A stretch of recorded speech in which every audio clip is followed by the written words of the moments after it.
High বন্ধুগণ, সবাই কেমন আছেন? সবাইকে ঈদের শুভেচ্ছা। তো ঈদের ছুটি যেহেতু ঘোরাঘুরি তো অবশ্যই। তো বাবার বাড়িতে বেড়াতে আসলাম। বেড়াতে এসে ভাবলাম একটু বেড়াতে যাব সবাই মিলে। আসলে আমরা অনেক সময় কাছের জায়গাগুলোকে তেমন একটা গুরুত্ব দিই না। আমি আসলে কখনোই আমার ওয়ার্ক সেমিস্টারে আসা হয় নাই। বাসার কাছে হয়েও আমি কখনো এখানে ঘুরতে আসিনি। তো ভাবলাম যাই, ঘুরে আসি। এসে আসলে আমার এত ভালো লেগেছে, প্রকৃতিটা এত সুন্দর ছিল। তো ভাবছিলাম কখনো আসলাম না কেন। যাই হোক, এসেই গেলাম। তো দেখতে পাচ্ছেন আমরা সবাই মিলে আসলাম, বৌদি, আমার ফ্যামিলি সবাই আসলাম। বন্ধের সময় যেহেতু আসলে মানুষের সমাগম অনেক বেশি, আসলাম। এসে দেখলাম আসলে দ্বিতীয় বিশ্বযুদ্ধের গণকবরটা। ভেতরে ঢোকার অনেক ইচ্ছে থাকা সত্ত্বেও ভিতরে ঢুকতে পারি নাই, যেহেতু আমাদের বাঙালিদের একটু স্বভাব খারাপ। আমরা জায়গাটাকে বিশৃঙ্খলা সৃষ্টি করে ফেলি। এখানে আগে ঢুকতে দিত, এখন ঢোকা হয় না বিশৃঙ্খলতা সৃষ্টির কারণে। তো যাই হোক, গেলাম, ঘুরতে গেলাম, আমাদের বেবিটাও গেল।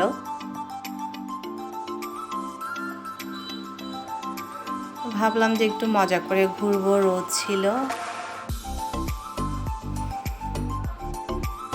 ঘুরে একটু ফটোশ্যুট করলাম, ভিডিও করলাম। দেখতে পাচ্ছেন অনেক ভিড়, অনেক লোকজন ছিল এখানে।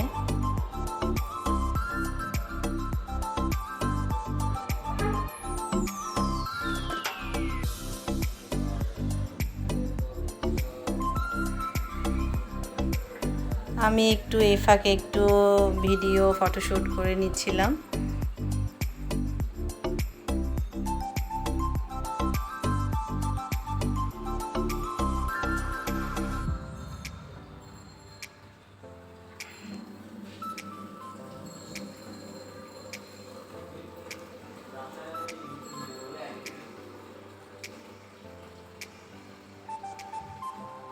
আমি একটু ভিডিও করছিলাম স্লো মোশনে।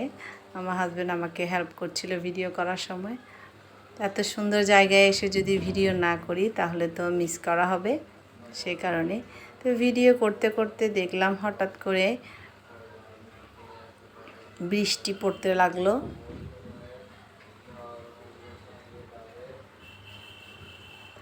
তো যেহেতু আমাদের সাথে আমাদের বেবিটা ছিল, ওর বৃষ্টি পড়লে অসুস্থ হয়ে যাবে, সে কারণে গিয়ে আমরা একটু সেফলি জায়গায় দাঁড়ালাম। বৃষ্টি পড়তেছে, বৃষ্টি পড়ার কারণে বেশিক্ষণ থাকা হলো না, চলে আসতেছি আমরা। তো বন্ধুরা, সবাই এতক্ষণ আমার ভিডিওটি দেখার জন্য, আমার সাথে থাকার জন্য অনেক ধন্যবাদ। সামনে আরও সুন্দর সুন্দর ভিডিও নিয়ে হাজির হব। সবাই পাশে থাকবেন। টাটা।